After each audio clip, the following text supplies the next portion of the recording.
Have a watch of Ben Shapiro at the Cambridge Union in Britain talking to a student who's challenging him on his views about Israel and its war against Hamas. Some really enlightening conversation here. Have a watch.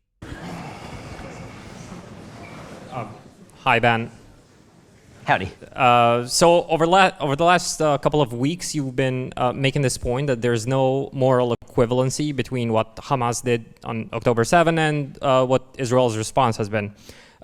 But do you think there is a point at which the civilian death toll no longer justifies the actions of Israel, or do you think that alternatively Israel can justifiably kill every last civilian as long as its goal is to destroy Hamas? So Israel should do its best to avoid killing civilians in destroying Hamas. However, there is no number where it goes from every life obviously being valuable. There's no number, however, where it goes from 10,000 to 10,001, at which point it has entered the realm of disproportion. That's not how war works. If war worked that way, no one would ever win one. It also completely destroys, I talked about incentive structures, it destroys the incentive structure for military units to act in ways that do not put civilian lives in danger, to allow Hamas immunity by dint of the fact that they are deliberately hiding among civilian populations. If you actually want people to not hide among civilian populations, then there have to be serious penalties to those groups for doing that sort of thing. Providing a ceasefire to the terrorist group as they hide under the ground is precisely the reverse of that. But do you not realize that in using Hamas's disregard for civilian life to justify Israel's action, you are establishing the same equivalency that you are rejecting? Please explain. If you say that Hamas is hiding behind civilians, therefore we have a right to go after Hamas, despite the fact that we will get a lot of civilians in the way, you're using the fact that your enemy is evil to justify your own evil actions. No, I'm lamenting the fact that the enemy is evil. That's a different thing. I'm lamenting the fact that Hamas is hiding beneath civilians, and I'm suggesting that if Israel has to get done what it has to get done, that lies with Hamas. That's not, it's not, the death of civilians here is unjustifiable across the board, but is blameworthy on Hamas's part. There's a difference between death being justifiable in these circumstances in the sense that it's ever morally praiseworthy or good, and where you place the blame for that death. I mean, that's a pretty obvious moral point. And to suggest that it's somehow a celebration of the death of civilians to point out that Hamas is hiding beneath them is to miss the point entirely. The entire point is that it's horrifying what Hamas is doing. If Hamas wants to end this all today, all they have to do is surrender. That's literally all they have to do. They have to walk out of the tunnels with their arms up and hand the hostages back to the Israelis, and this all goes away literally tomorrow.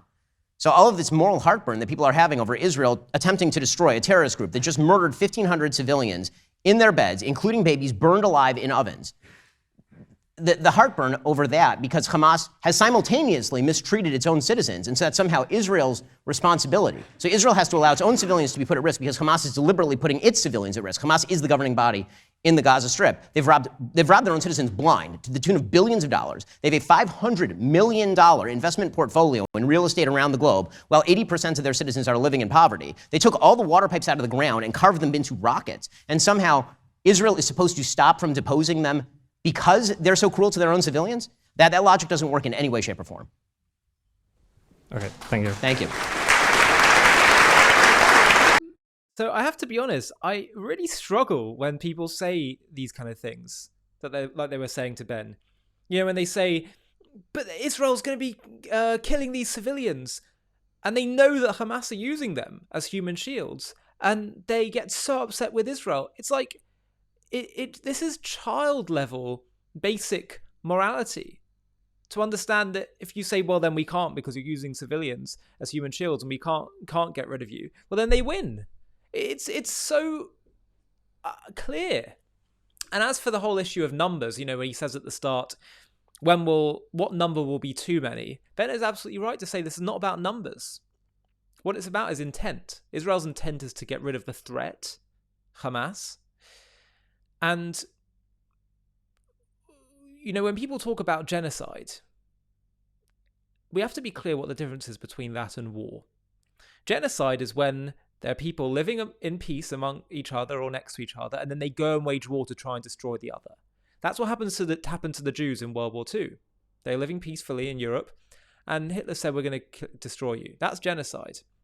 When you fight against the genociders, if you fight against the people who are attacking you, that's not genocide, that's war. And let's be clear.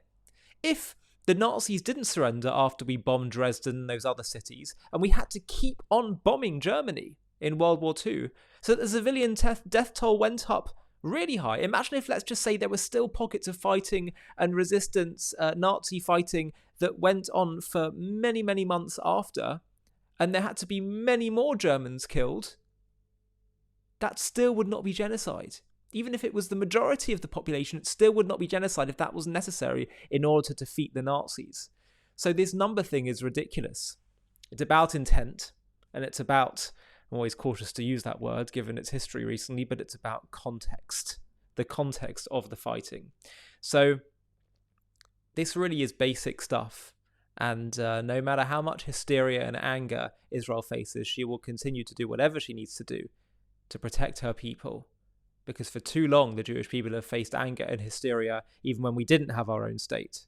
So when we do have that now, we certainly aren't going to let that intimidate us. Hi, thank you so much for watching. To watch another one, click here. To stay up to date with all our content, click here to subscribe. And if you're able to, you can help support JTV to grow and grow by clicking join below this video, where you can become a member and get perks including early access to videos and private live discussions with me. But most of all, you'll be partnering with us on our mission to change the world.